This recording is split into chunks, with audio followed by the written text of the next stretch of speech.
Because Aspies tend to be socially awkward, we also tend to be socially vulnerable. So there are times when people will take advantage of us because they just sense there's something about us that they can take advantage of.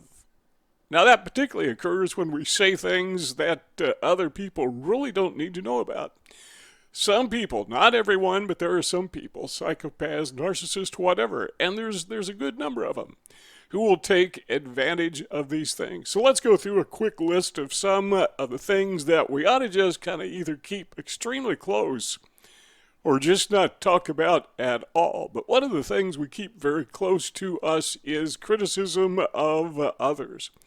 Now, when we talk about criticism of others, what we're saying is that if somebody does something that you think is out of line, that is between you and that person. Now, let me give you a good example. Let's say, for example, you are on Facebook and you see somebody make a post about facts or figures that are just not right. Now, what do you do with that? Because this may be a person that you like. It may be someone who is close to you. And you are thinking, wow, this is an embarrassment. This guy is making a statement that others will immediately recognize as being very wrong. So your inclination is to correct him or her because you want to save them embarrassment. But there's an added bonus. You may feel like, okay, I'm smarter than this guy. I saw this problem where he or she didn't see it.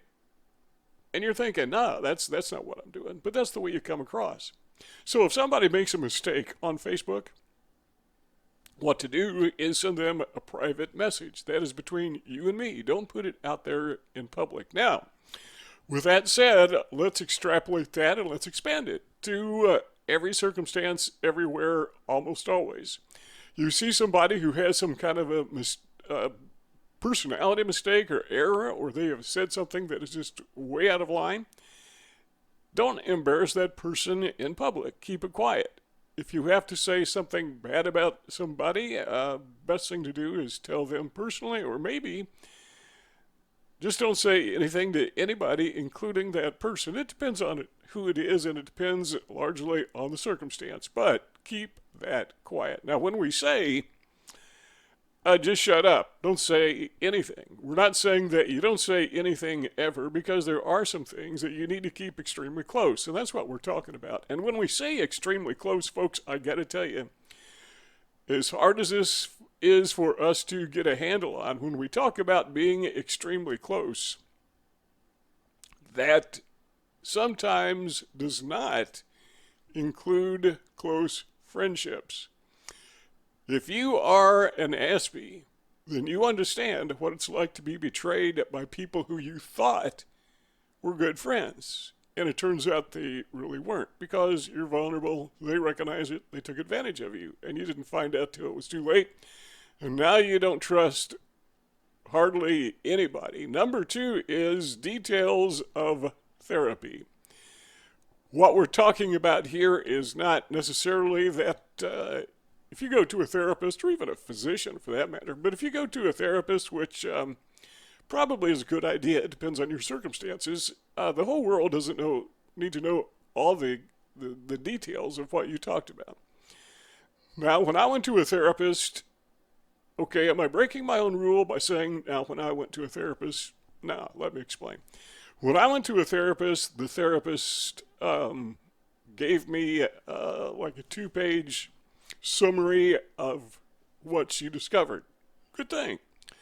Now, telling people that I went to a therapist, that I don't think needs to be kept too close. The fact that I'm an Aspie, that I have Asperger syndrome, I don't need to keep that close. Actually, I'm kind of proud of it. I'm happy for people to know that. Kind of explains who I am. But the details that were in that summary report, that is what we're talking about. That is something that you need to keep close, because yes, people will see that as an opportunity to take advantage of you. So keeping that close means I shared it with people that I truly can depend on, people that I've known for decades. And even then, you're still a little bit vulnerable, but obviously I shared it with my wife. I think I shared it with my sister, and I don't think I shared it with anyone else. keep those things quiet. Number 3 are your weaknesses. Do you have weaknesses as an Aspie? Of course you do. You have lots of them. And some of those things are kind of obvious, but is there any advantage into telling people that you are socially awkward?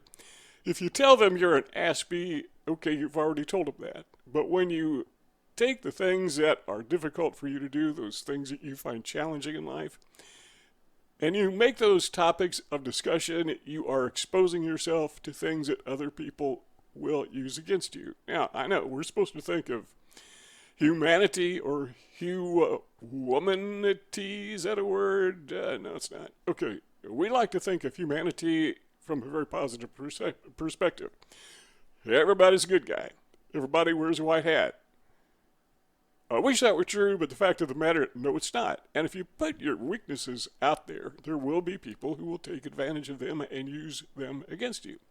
And I see no reason whatsoever, other than the very superficial, to talk about those things. So just shut up about it. That's my opinion. Number 4, one thing you want to be careful about talking with other people about are your future plans. Now, one thing that I learned when I was a young man, which, by the way, was a very, very long time ago. I'm pushing 70 years old, not quite there yet. And over the years, over the decades, I've learned a thing or two, and I want to share with you some of those things that I've learned, particularly about Asperger syndrome. But one thing I learned as a young man is be careful talking about your future plans, because people will innately, just naturally, poke holes in them, because that makes them feel smart. I recall one time when I was probably a teenager, I was talking to somebody about, I think it'd be cool to be a businessman and start a restaurant when I get older. Kind of exploring that. Now, what I expected, being naive and gullible, was somebody to get a feedback loop of encouragement and how to, and well, you might want to consider trying this. It's not what I got. What I got back from older adult males was, well, you have no idea how hard it is to make it in the restaurant business. Do you have any idea how much money you need? One guy told me, just the cost of a sign alone is extraordinarily expensive. You don't know what you're getting into. I mean, they were very discouraging, talking about my future plans. And they really weren't even plans, just not even a dream, just kind of an idea. Okay, so I flipped it. I tried doing the opposite, see what would happen. And I said, I would like to start a business, maybe go into the restaurant business, but it's just too hard. It's too expensive. I mean, even a sign costs a ton of money. You know what feedback loop I got? They poked holes in it. They said, well, if you're going to have that attitude, you're not going to make it. I mean, the point is, whatever you say about your future plans, people will try to tear them down.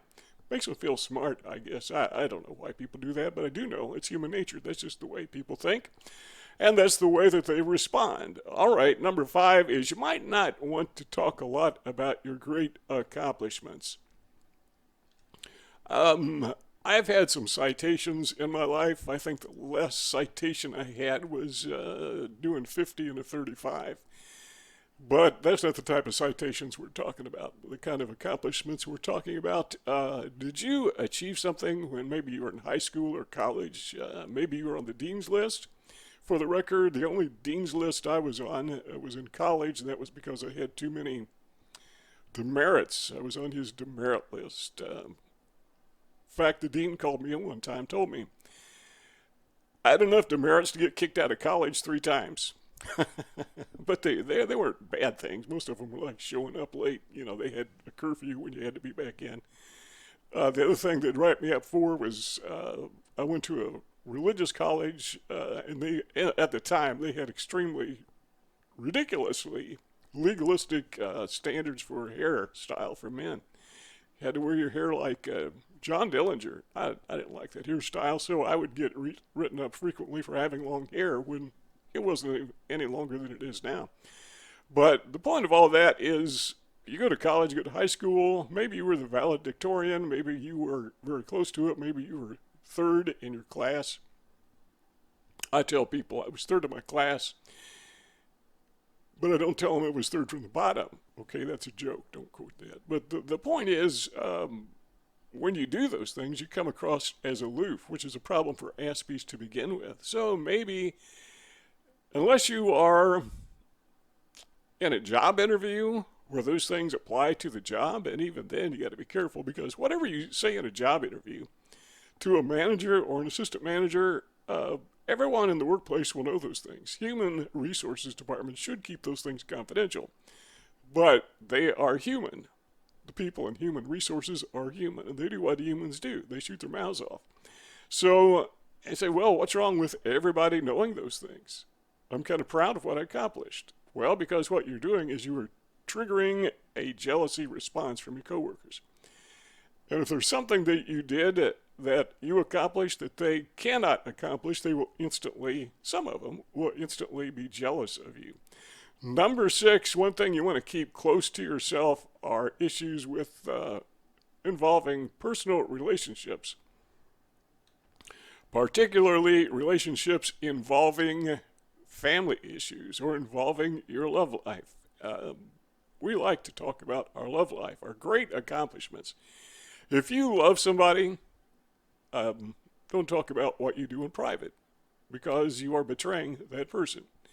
And when you talk about it, you may enjoy the conversation, but what if that gets back to your companion?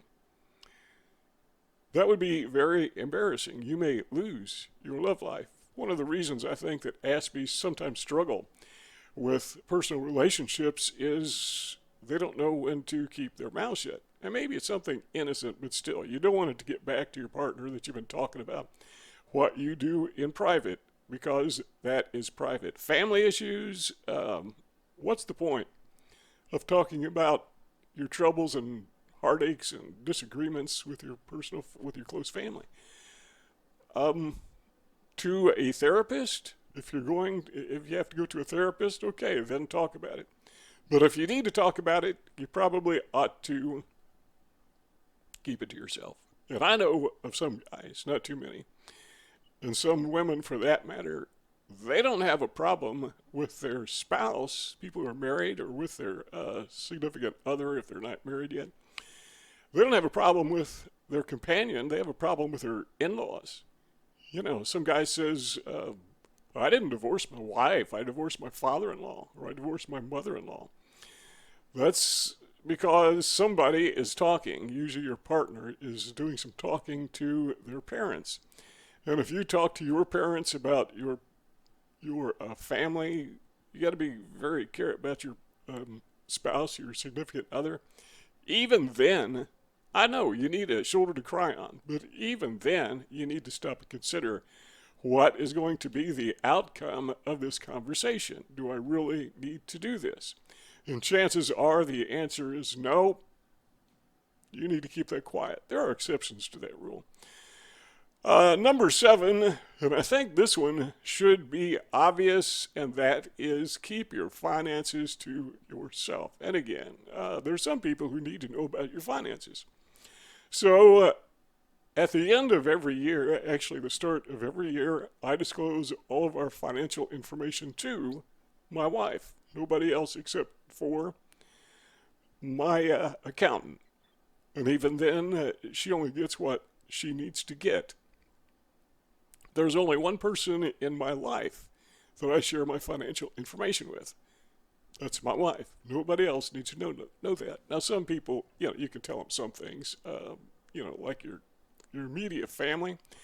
But even then, be careful, because you don't know where, once you say something, you don't know where it's going to go from there. Even to people that you trust. Probably the biggest mistake I ever made was talking about personal finances to an individual who I thought was a good, trusted friend. Turned to find out this guy was a narcissist, and he had convinced me that he was a good, trusted friend, but the fact of the matter is I found out the guy had records. Not the type that they played on a record player back before the technology revolution went into full swing, but I'm talking about criminal history. This guy knew how to shut up. when it was convenient, but when it was talking about me and my finances, he would talk about those, but he wouldn't talk about his criminal history. Why did I didn't need to talk to him about those things, but that is a major mistake that I made in my life. And again, I'm pushing 70 years old, and I've learned a thing or two, and one of the things I've learned, and I knew better, but one of the things I learned was you don't talk to other people about your personal finances, with very, very few exceptions. There's one or two exceptions. Number 8 is this: do not boast of acts of kindness. And let me tell you why.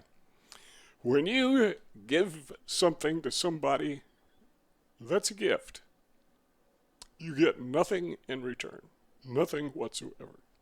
Now, if you brag about it, then it's no longer a gift, because what you are getting in return is you are getting praise and admiration, or you think you are, for that act of kindness. So let's say that it's Christmas time and you leave a $100 tip to a waitress in a restaurant, and then you brag to everybody about your kindness. Well, that wasn't a gift. That was what you were doing is you were buying praise from other people, admiration for $100. It's not a gift. It's a transaction.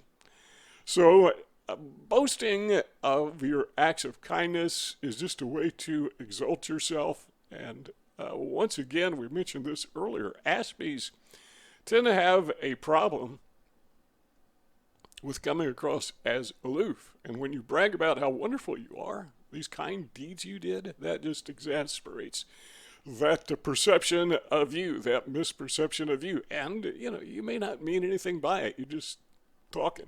Sometimes you need to just, I should say, need to just shut up. Number 9 is experiences with others.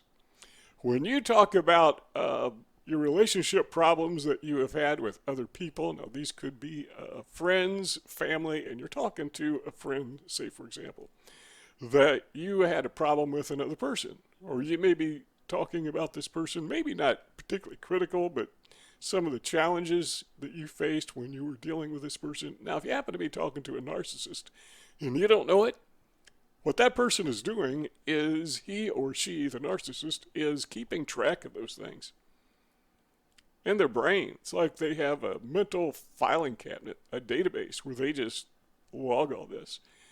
Then when the discard comes, or maybe even before that, they decide they've sapped you for all they can get out of you. What they do is they take all that information that you talked about, other people, and they go to those people, and they tell them, and they always exaggerate, elaborate what you said.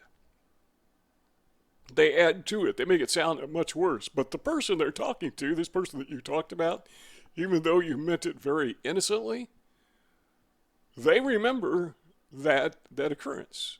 And so they know that you talked to this other person about them.